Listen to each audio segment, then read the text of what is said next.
Dans la continuité, on va parler, dans Isaïe 59, on va parler de la violence et du sang.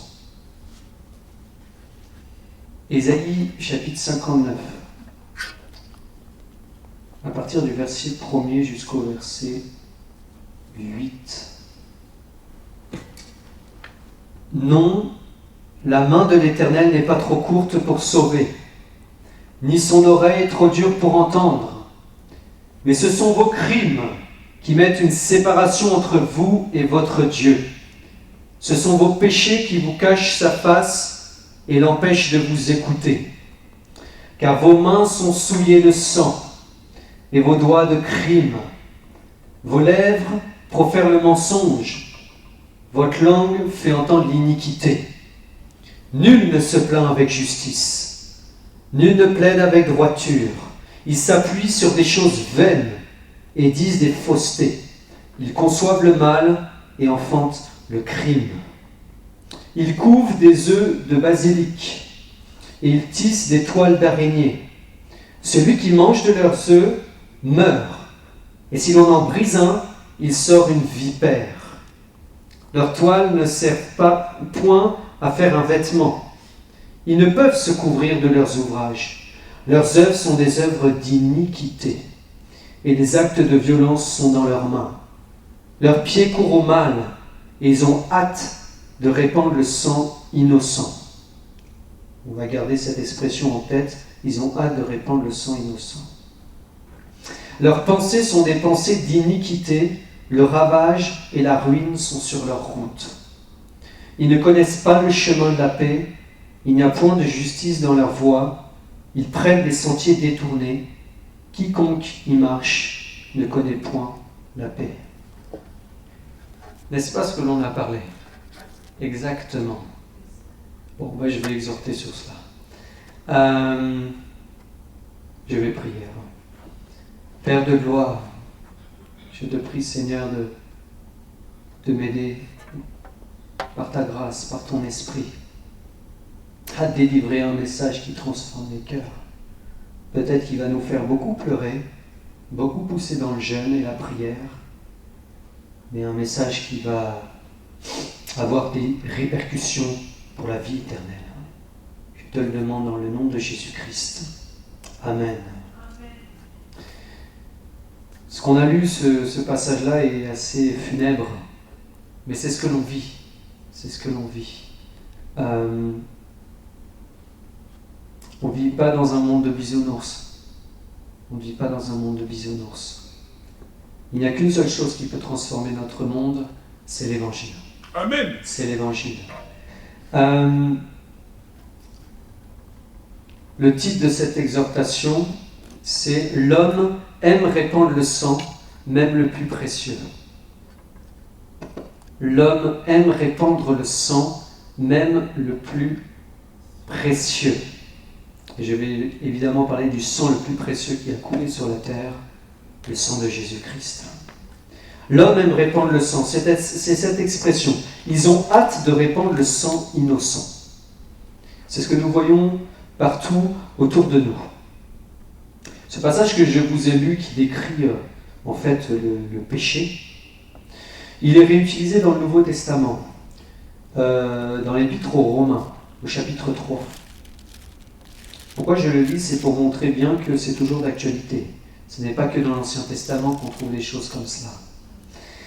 Dans Romains chapitre 3, d'une façon semblable, les mêmes expressions apparaissent. Au verset 15, on a par exemple « Ils ont les pieds légers pour répandre le sang ». Au verset 16, on a « La destruction et le malheur sont sur leur route ». Au verset 17, « Ils ne connaissent pas le chemin de la paix ». Au verset 18, « La crainte de Dieu n'est pas devant leurs yeux ». C'est ceux qui nous entourent, c'est ça. Ils n'ont pas la crainte de Dieu. Ils ont les pieds légers pour répandre le sang. Et tout cela est résumé dans une expression, au verset 9, c'est l'expression « l'empire du péché ». Car nous avons déjà prouvé que tous, juifs et grecs, sont sous l'empire du péché. Et nous vivons cela. Cet empire est mondial. Cet empire est beaucoup plus puissant que l'empire romain. qui a été là, ou que le Troisième Reich avec Adolf Hitler. Beaucoup plus puissant, l'empire du péché. Il est mondial. Il est là depuis la chute. C'est celui qui est le plus ancien. Il est là depuis la chute. Dans cet empire, il n'y a pas de citoyens. Il n'y a pas de nobles. Dans cet empire, il n'y a que des esclaves. Les esclaves du péché. Il n'y a pas de différence dans cet empire. Cet empire est diabolique. Et Jésus-Christ est venu pour détruire la puissance de cet empire. Amen. Il est venu pour cela. Dans Ésaïe 59, ce que l'on a lu, on a lu un passage. Et je vais commenter en fait tout le chapitre, la suite. Au verset 9, il est écrit, donc après avoir décrit tout cet empire-là, il est écrit « C'est pourquoi l'arrêt de délivrance est loin de nous, et le salut ne nous atteint pas. » En fait, tant que l'on ne reconnaît pas que l'on est esclave du péché, le salut ne peut pas nous atteindre. Première chose, c'est de reconnaître que l'on est pécheur, pour s'approcher de Dieu. Et tant que l'on ne reconnaît pas cela, la Bible dit le salut ne nous atteint pas. Là aussi, je vais parler d'une chose, je vais parler des hommes religieux. Puisque vous n'êtes pas sans savoir que les religions ont fait couler beaucoup de sang. Hein? Continue. Et il continue. Prenons l'exemple des Juifs, tous les prophètes qu'ils ont tués. Jésus en a parlé, depuis Abel jusqu'à Zacharie, tout le sang qui a coulé. Et ils ont tué notre Seigneur Jésus. Et aussi les apôtres, etc. Ça, c'est les Juifs. Les catholiques, l'Église catholique romaine, moi je suis là pour cibler tous, on estime environ 50 millions de morts. Elle a tué dans les croisades, l'Inquisition, nos frères protestants, les Huguenots, qu'elle a tués, la Saint-Barthélemy, etc. Les islamistes, qui tuent nos frères et sœurs actuellement déjà aussi, au Nigeria par exemple, et dans plein d'autres pays. Donc en fait, le titre de cette exhortation, l'homme aime répandre le sang, même le plus précieux, j'aurais pu même dire l'homme religieux aime répandre le sang, même le plus précieux. Ce n'est pas parce qu'il a une morale, ce n'est pas parce qu'il a un code de conduite que cela change son cœur. Que cela change son cœur. Mais l'homme religieux, qu'est-ce qu'il fait? Il fait des œuvres ténébreuses, des œuvres mauvaises, mais bon, il va essayer de se parer de bonnes œuvres. Il va faire des bonnes œuvres, il va essayer de se tisser un vêtement. C'est ce qu'on a lu. Je suis en train de commenter vraiment. Leur toile ne sert point à faire un vêtement, ils ne peuvent se couvrir de leurs ouvrages. Ils essaient de se faire un beau vêtement. D'ailleurs, on a l'expression « l'habit ne fait pas le moine ». Ils essaient de se faire un beau vêtement de belles œuvres. Je donne aux pauvres, je fais mes pèlerinages, je fais mes ablutions et tout ça. Mais devant Dieu, c'est zéro. S'aimer, c'est absolument zéro. Dieu s'en fiche complètement de cela. Puisque ce qu'il faut, c'est le sang de Jésus-Christ. Pour être justifié. Pour être justifié. Donc l'homme religieux, il essaye de se cacher comme il peut, et toute sa justice est comme un vêtement souillé. Jésus a utilisé l'image du sépulcre. Blanchi. Dans Romains chapitre 3, il est dit « leur gosier comme un sépulcre ouvert ». Dans Matthieu donc chapitre 23, quand il utilise cette expression sépulcre blanchi, notre Seigneur Jésus, il va fort. Notre Seigneur Jésus, quand j'ai lu ce passage la première fois, je me suis dit, mais il est courageux, le Seigneur, pour affronter les hommes religieux, les hypocrites, et leur dire les vérités comme il faut. Et on a besoin d'hommes courageux parmi les chrétiens pour le dire face aux religieux. Face aux religieux. Et je vais vous donner un témoignage par rapport à cela tout à l'heure. Mais la Bible dit dans Matthieu 23, au Matthieu chapitre 23, verset 27. 27, oui. Malheur à vous, scribes et pharisiens hypocrites, parce que vous ressemblez à des sépulcres blanchis, qui paraissaient beaux au dehors, et qui, au dedans, sont pleins d'ossements de mort et de toute espèce d'impureté. Vous de même, au dehors, vous paraissez juste aux hommes, mais au dedans, vous êtes plein d'hypocrisie et d'iniquité. Plein d'hypocrisie et d'iniquité. Mais ça peut être le cas aussi même dans l'Église du Seigneur. Dans l'Église du Seigneur. Ça peut être même le cas de certains pasteurs qui sont des sépulcres blanchis. J'espère que je ne vous choque pas quand je dis ça, mais il y aura beaucoup de pasteurs en enfer.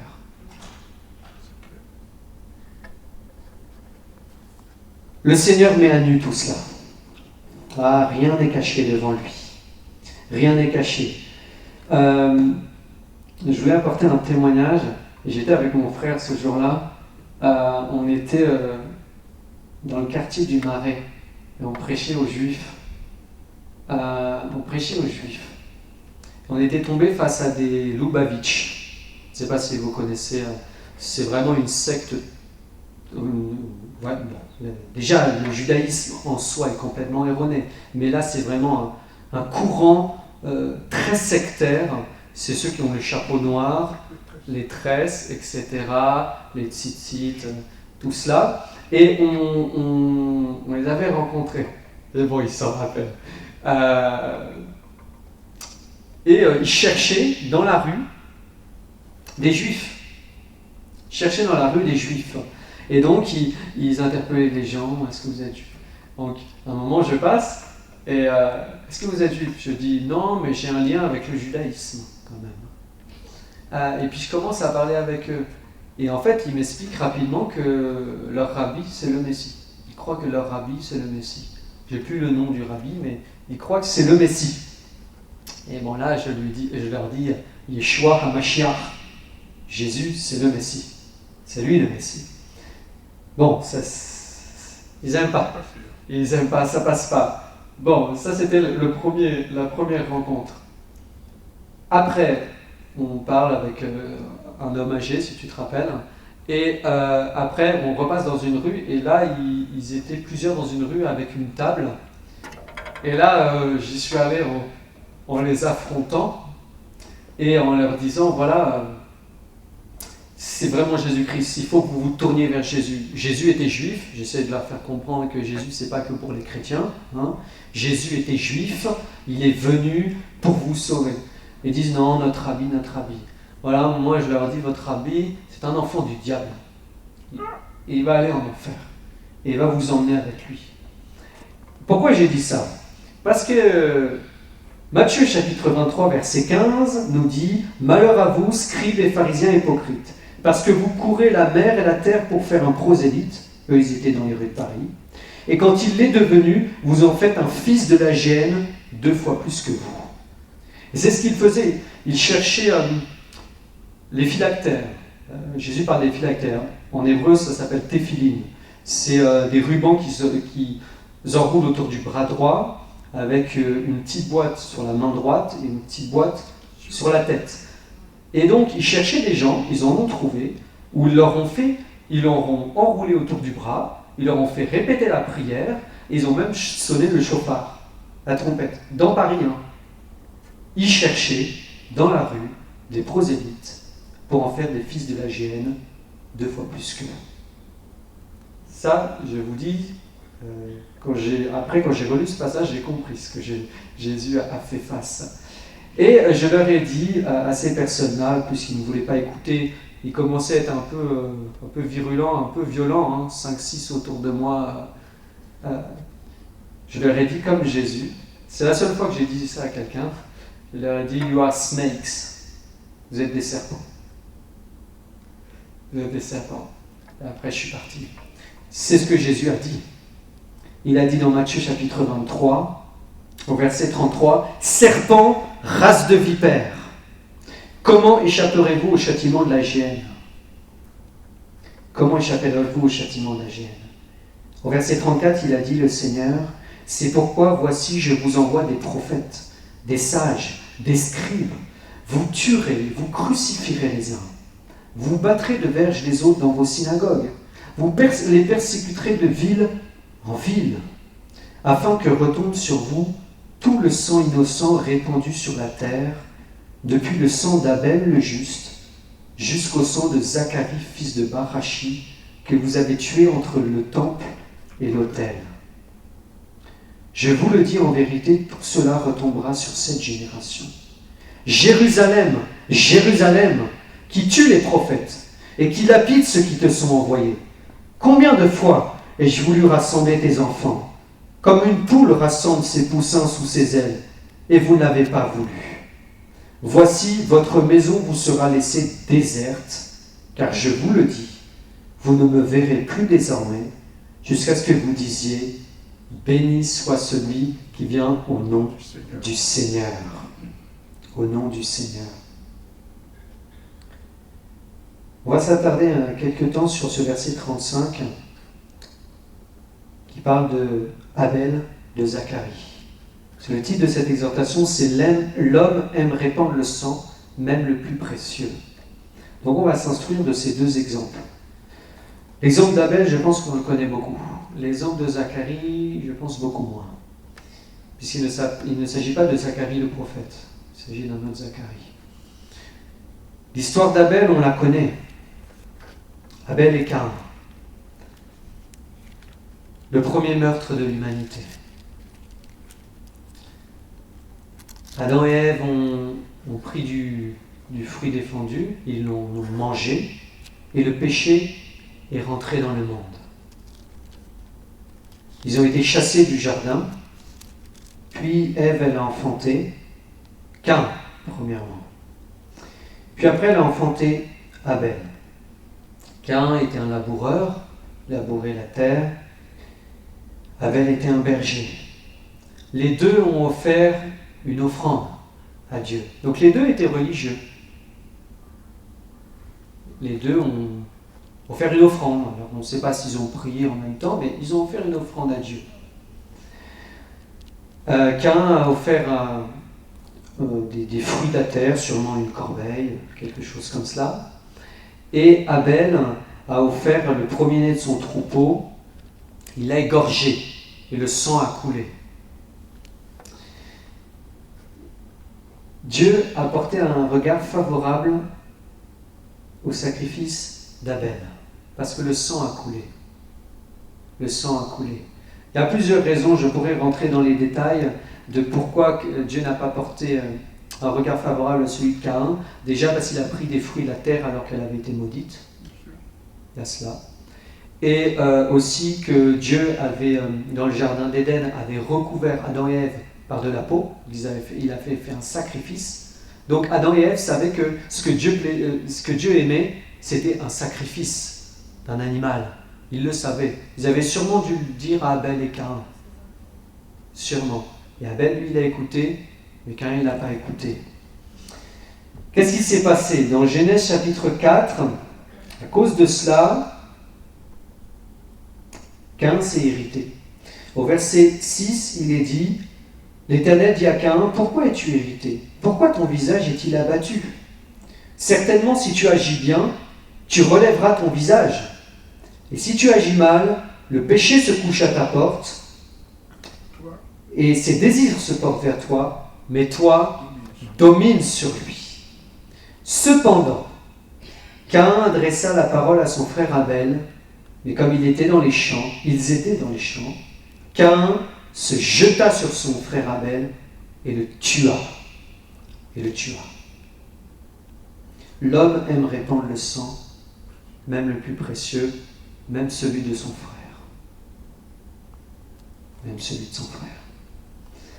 Un fratricide. Verset 9. L'Éternel dit à Caïn, où est ton frère Abel ? Il répondit, je ne sais pas. Suis-je le gardien de mon frère ? Et Dieu dit, qu'as-tu fait ? La voix du sang de ton frère crie de la terre jusqu'à moi.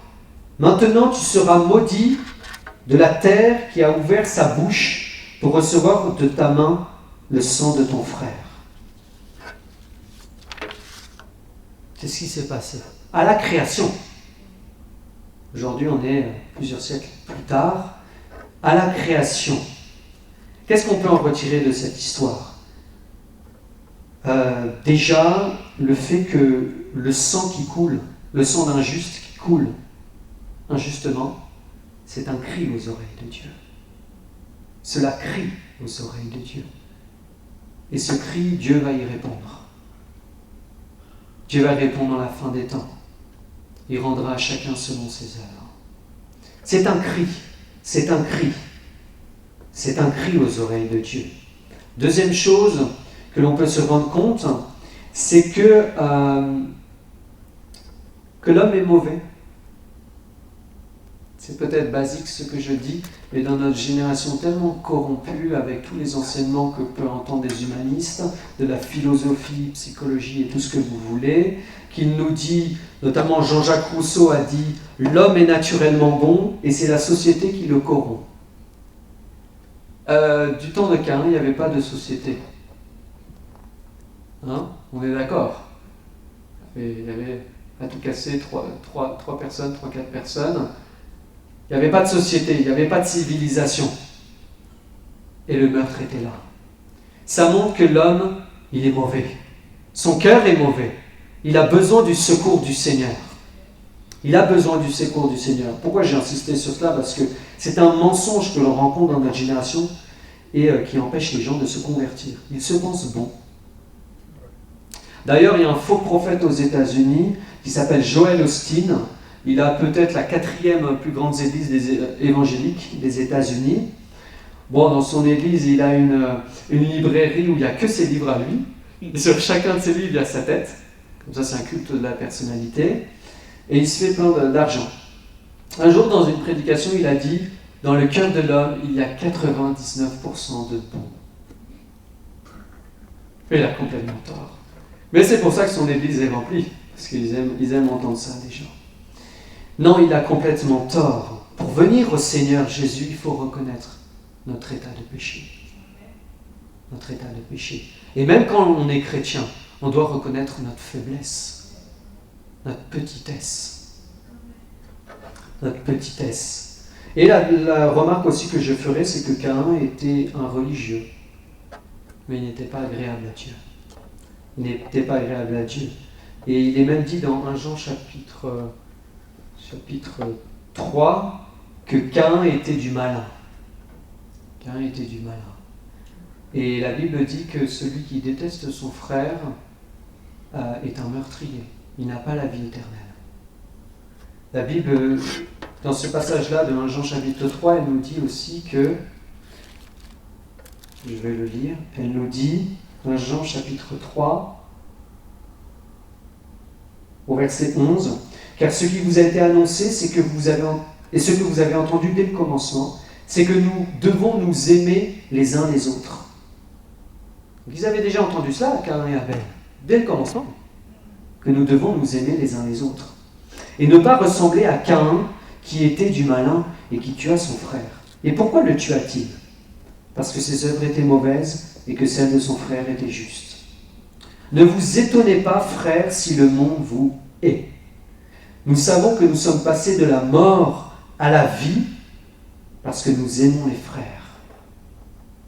Est-ce que tu aimes les frères ?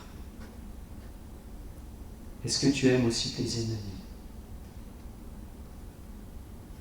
Celui qui n'aime pas demeure dans la mort. Quiconque hait son frère est un meurtrier. Et vous savez qu'aucun meurtrier n'a la vie éternelle demeurant en lui. Nous avons connu l'amour dans ce qu'il a donné sa vie pour nous, le Seigneur Jésus. Nous aussi, nous devons donner notre vie pour les frères. Pour les frères. J'aime beaucoup ce passage qui dit « Nous sommes passés de la mort à la vie ». Ça, c'est la conversion. Ça, c'est la conversion. Et en fait, cette même idée, elle est dans Ésaïe 59. Et ceci, on continue la lecture d'Ésaïe 59, au verset 10. Il est dit « Nous tâtonnons comme des aveugles, le long d'un mur. Nous tâtonnons comme ceux qui n'ont point Dieu. Nous chancelons à midi comme de nuit. Au milieu de l'abondance, nous ressemblons à des morts. Nous grondons tous comme des ours, nous gémissons comme des colombes, nous attendons la délivrance, elle n'est pas là. Le salut, il est loin de nous. Il est loin de nous. Au milieu de l'abondance, nous ressemblons à des morts. C'est ce que nous avons autour de nous. Nous sommes passés de la mort à la vie par la puissance de l'Évangile. Amen. Mais autour de nous, c'est des morts spirituelles que l'on a. Ce sont des cadavres ambulants. Au milieu de l'abondance, ils ont des maisons, ils ont des voitures, un travail, mais ils sont morts. Au milieu de l'abondance, ils ressemblent à des morts. Donc il est nécessaire de passer de la mort à la vie. Et la seule chose qui peut faire cela, c'est la puissance de l'Évangile. Amen. C'est la croix. Et voilà que vient Zacharie. Il faut que je parle de Zacharie quand même. Notre deuxième exemple. Zacharie, nous trouvons son histoire dans 2 Chroniques. 2 Chroniques, chapitre 24. 2 Chroniques, chapitre 24. Son histoire est peu connue. Le contexte, j'en parle rapidement. Quand Jésus fait mention de Zacharie, fils de Barachi, vous savez qu'en hébreu, quand on dit fils de, c'est pas forcément Barachi, c'est pas forcément le père direct, ça peut être 2-3 générations au-dessus.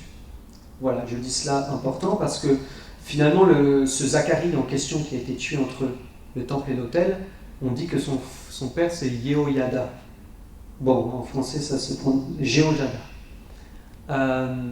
Mais ce n'est pas une contradiction avec ce que a dit Jésus. Le contexte. Athalie, c'était une reine très cruelle. Elle a tué beaucoup d'enfants de la race royale. Mais il y en a un qui a pu s'échapper grâce au sacrificateur Jéhojada, il s'appelait Joas. Bon, en français, Joas. Il avait 6 ans. Il l'a gardé, il l'a protégé, etc. Quand il a été un peu plus âgé, il l'a fait accéder au trône. Et il a fait tuer Athalie. Donc, ce Jéhojada, il a manifesté de la protection, de la bienveillance. Un mentor, voilà, c'est vraiment le mot, pour Joas. Ce Jéhojada, il a été rassasié de ses jours, il est mort. Il avait un fils qui s'appelait Zacharie. Joas ne s'est pas souvenu de la bienveillance de Jéhojada. Il a fait tuer Zacharie. Pourquoi il l'a fait tuer ? Dans 2 Chroniques, chapitre 24, au verset 19, il est écrit « L'Éternel envoya parmi eux des prophètes pour les ramener à lui, mais ils n'écoutèrent point les avertissements qu'ils en reçurent. » C'est exactement ce qu'a dit Jésus. Verset 20. Zacharie, fils du sacrificateur Jéhojada, fut revêtu de l'Esprit de Dieu. Il se présenta devant le peuple et lui dit « Ainsi parle Dieu. Pourquoi transgressez-vous les commandements de l'Éternel ? Vous ne prospérerez point, car vous avez abandonné l'Éternel et il vous abandonnera. » Et ils conspirèrent contre lui et le lapidèrent par ordre du roi dans le parvis de la maison de l'Éternel. Et vous savez bien que le parvis, il est entre l'autel et le temple. Donc c'est bien ce Zacharie-là. Le roi Joas ne se souvint pas de la bienveillance qu'avait eue pour lui Jéhojada, père de Zacharie. Il fit périr aussi son fils. Zacharie dit en mourant que l'Éternel voit et qu'il fasse justice. Si on lit la suite, Dieu a fait justice. Zacharie, se sent innocent, a coulé parce qu'il a dit, étant revêtu du Saint-Esprit, « Pourquoi transgressez-vous les commandements de Dieu ? Vous avez abandonné l'Éternel et il vous abandonnera. » Et Jésus a parlé de lui d'une manière honorifique. Donc nous devons nous souvenir de ce Zacharie qui est un exemple pour nous. Zacharie était revêtu du Saint-Esprit. Nous devons être revêtus du Saint-Esprit, être baptisés du Saint-Esprit, avec le signe initial du parler en d'autres langues. Et nous devons déclarer à cette génération, au peuple, à tous, qu'ils ont abandonné Dieu. Amen. ou que même ils ne l'ont jamais connu. C'est ce que nous devons faire. C'est ce qu'a fait Zacharie. Vous avez abandonné l'Éternel et l'Éternel vous abandonnera. Dans Ésaïe 59, je continue mon commentaire linéaire de ce passage. Au verset 12, il est exactement parlé des transgressions. Car nos transgressions sont nombreuses devant toi, et nos péchés témoignent contre nous. Nos transgressions sont avec nous, et nous connaissons nos crimes. Nous avons été coupables et infidèles envers Dieu, et nous avons abandonné notre Dieu. C'est exactement les mêmes termes. Vous voyez le lien entre Zacharie et ce que dit Ésaïe. Alors j'aimerais poser des questions. Déjà pour des personnes qui ne sont pas converties, peut-être qui nous écoutent. Ou qui ont connu le Seigneur et qui l'ont abandonné. Pourquoi as-tu abandonné le Seigneur? Pourquoi as-tu abandonné le Seigneur? C'est aujourd'hui le moment de reconnaître tes transgressions. Et pour nous tous, peut-être que nous nous sommes laissés asservir par un péché que, autrefois, on était victorieux. Peut-être que nous avons une mauvaise habitude qui perdure depuis des années. La paresse, par exemple. C'est aujourd'hui le moment de reconnaître nos transgressions et de les abandonner. C'est aujourd'hui. C'est aujourd'hui. Alors je vais parler de cela parce que le Saint-Esprit m'a convaincu d'en parler. Le mot abandonner qui est marqué là, nous avons abandonné l'Éternel. Si vous allez chercher en hébreu, c'est nasag. Nasag, qui veut dire même apostasier. C'est plus loin que abandonner, c'est apostasie. Pourquoi j'en parle? Quand je préparais ce message, je priais dans ma chambre. Et quand j'ai vu « Nous avons abandonné l'Éternel », je me suis dit « Faut que j'aille voir le terme qui est derrière abandonner ». C'est trop fort, abandonner. Zacharie parle de ce terme, Ésaïe parle de ce terme. J'ai chez moi un Ancien Testament hébreu français, interlinéaire. Je lis l'hébreu, je sais lire l'hébreu. Et je le prends et j'ouvre. J'ouvre comme ça au hasard. Parce que quand on ouvre un livre, on ouvre premièrement, puis après on tourne les pages. J'ouvre. Je tombe pile poil sur Ésaïe 59. Pile poil. Bon, là, je me suis prosterné dans ma chambre. J'ai dit, Seigneur, qu'est-ce que tu veux me dire? Comment ça se fait que dans un livre aussi grand, je tombe pile poil sur la page que je voulais chercher directement? Donc, je vais parler de l'apostasie. Nasag. Ce mot nasag, vous le retrouvez dans la loi lévitique, lorsqu'il est dit qu'il ne faut pas déplacer les bornes de son prochain. Vous connaissez? Il ne faut pas déplacer les bornes de son prochain. Le mot déplacer, c'est le même mot, c'est nasag, c'est déplacer, reculer, aller en arrière, l'apostasie, c'est toujours le même sens. Je vous l'annonce, en France, nous allons vivre une vague d'apostasie sans précédent dans les églises. Parce que quand on parle d'apostasie, on parle de chrétiens qui renient la foi chrétienne. L'apostasie va augmenter jusqu'à la venue de l'Antichrist. L'image que j'utilise, qui est la même que la Bible, nous avons notre champ, la vie chrétienne. Nous avons nos pieux qui sont là. Les pieux sont bien établis. La parole de Dieu a des règles, a des commandements. Celui qui est sur le chemin de l'apostasie, qu'est-ce qu'il fait? Il prend son pieu et le décale d'un mètre.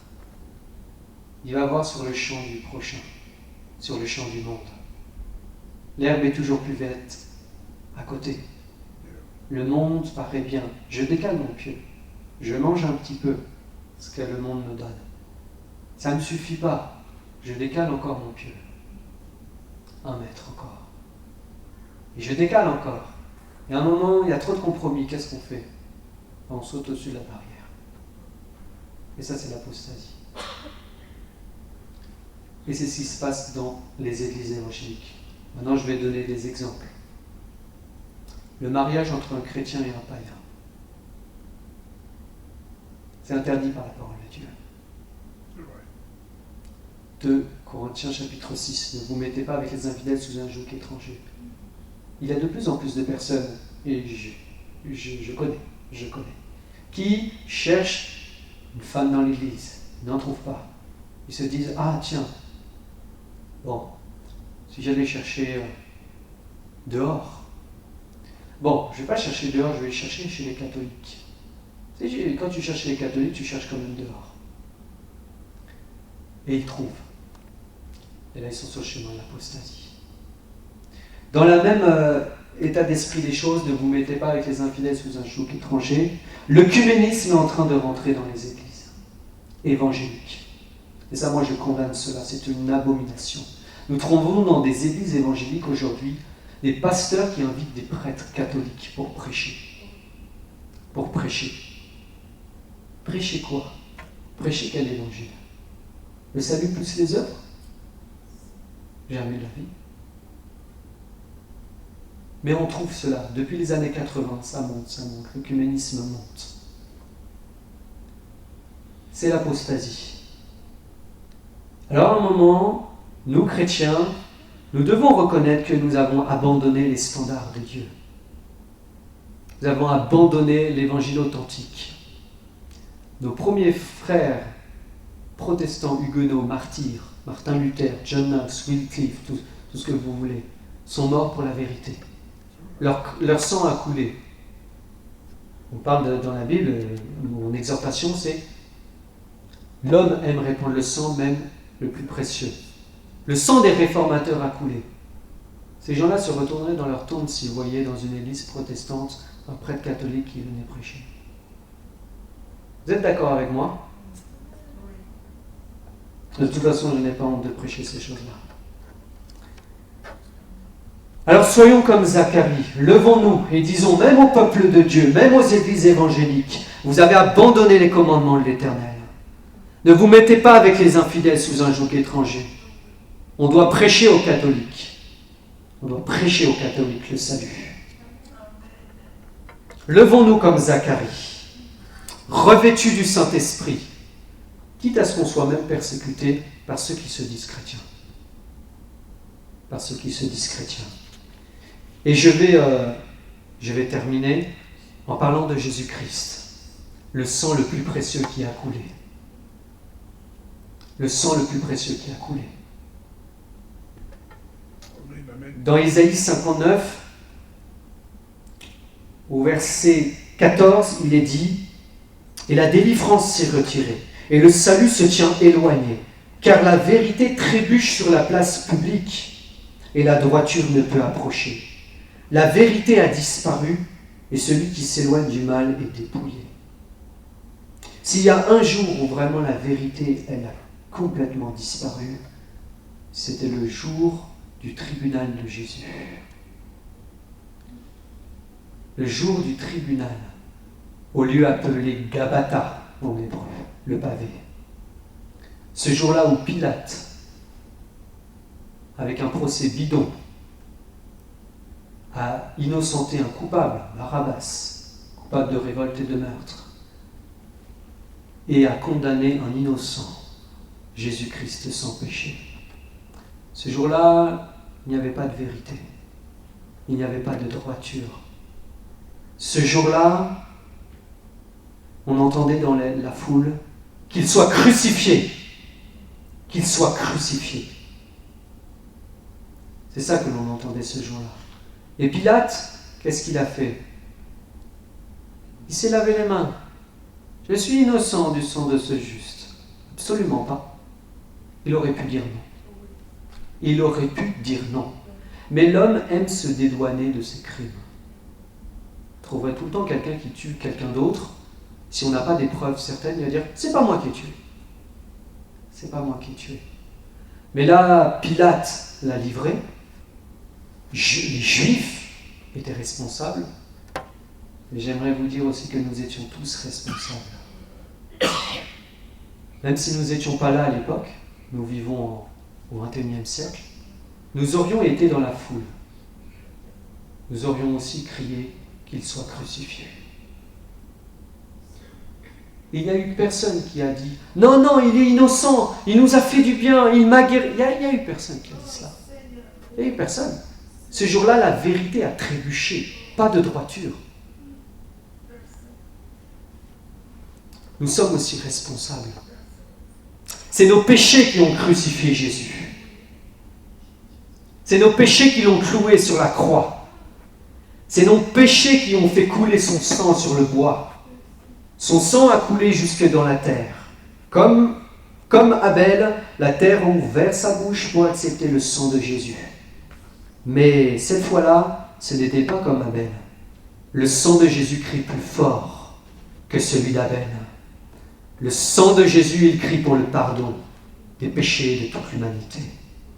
Le sang de Jésus, c'est le sang de l'agneau de Dieu qui a coulé sur la croix. C'est nos péchés qui ont arraché des cris de douleur à la croix, à Jésus, qui ont lui arraché des cris de douleur. Alors nous pouvons aussi dire que nous avons répandu le sang de Christ. Mais la conversion, c'est quoi? Reconnaître son péché et reconnaître que Jésus-Christ est mort pour nos péchés. Et ce sang-là, après, il crie le pardon. Il crie le pardon. Il crie le pardon. Pour ceux qui ne reconnaissent pas le sacrifice de Jésus, ce sang-là ne crie pas le pardon. Il crie la vengeance. Je dois vous le dire. Il crie la vengeance. Puisque Jésus-Christ va revenir. Et la Bible dit dans Ésaïe 59, et je vais terminer par cela, Ésaïe 59, à partir du verset 15, « L'Éternel voit d'un regard indigné qu'il n'y a plus de droiture. Le Père, du haut du ciel, lors du tribunal de Jésus, lors de toute cette méchanceté, il regardait. Est-ce qu'il y a quelqu'un qui va intercéder? Est-ce qu'il y a quelqu'un qui va se lever pour Jésus, pour le défendre? Personne. Personne. Il regarde d'un regard indigné qu'il n'y a plus de droiture. Il voit qu'il n'y a pas un homme qui intercède. Il s'étonne que personne n'intercède. Alors son bras lui vient en aide. Sa justice lui sert d'appui. Et nous savons que le Seigneur Jésus, Dieu le Père, a ressuscité le Seigneur Jésus-Christ. Verset 17, Dieu se revêt de la justice comme d'une cuirasse. Il met sur sa tête le casque du salut. Il prend la vengeance pour vêtement. Il se couvre de la jalousie comme d'un manteau. Il rendra à chacun selon ses œuvres. La fureur à ses adversaires, la pareille à ses ennemis. Il rendra la pareille aux îles. Pour celui qui ne se détourne pas de ses péchés et qui n'accepte pas le sacrifice de Jésus, ce sang-là crie la vengeance, puisque Dieu rendra à chacun selon ses œuvres. Et je dois dire cela, les Juifs ont eu... Le sang est retombé sur eux. Puisque Jésus a dit, votre maison sera laissée déserte. Nous savons que Jérusalem a été détruite en 70 après Jésus-Christ par l'empereur Titus. Et lors de la destruction, beaucoup de Juifs sont morts. C'est un jugement direct par rapport à leur méchanceté à la croix de Golgotha. Ils ont reçu. Le sang est retombé sur eux dans les ruines de Jérusalem. Ils l'ont reçu. Ils l'ont reçu. Alors, une lueur d'espoir pour terminer, le verset 20 dans ce chapitre d'Ésaïe 59. Un Rédempteur viendra pour Sion, pour ceux de Jacob qui se convertiront de leurs péchés, dit l'Éternel. Voici mon alliance avec eux, dit l'Éternel, mon esprit qui repose sur toi, et mes paroles que j'ai mises dans ta bouche ne se retireront pas de ta bouche, ni de la bouche de tes enfants, ni de la bouche des enfants de tes enfants, dit l'Éternel, dès maintenant et à jamais. Un Rédempteur est venu, c'est Jésus-Christ. Il est le Rédempteur. Son sang nous délivre, nous fait passer de l'empire du péché au royaume de la lumière. Et c'est ce qu'on appelle les rédemptions. le rachat. Le rachat. Et je termine cette fois-ci vraiment en disant que le sang qui coule, l'homme aime répandre le sang, même le plus précieux, cela peut être notre propre sang. Nous allons peut-être mourir en martyr. Est-ce que vous êtes prêts à mourir en martyr? C'est une vraie question. Est-ce que vous êtes prêts à mourir en martyr? Amen. Est-ce que vous êtes prêts? Vous savez que quand Jésus a dit à ses disciples, allez prêcher, juste avant, il leur avait dit, ce que je vous ai lu, que le sang innocent a coulé, depuis Abel jusqu'à Zacharie. Il leur a dit que vous serez persécutés en allant de ville en ville. Alors ils avaient peur, les apôtres.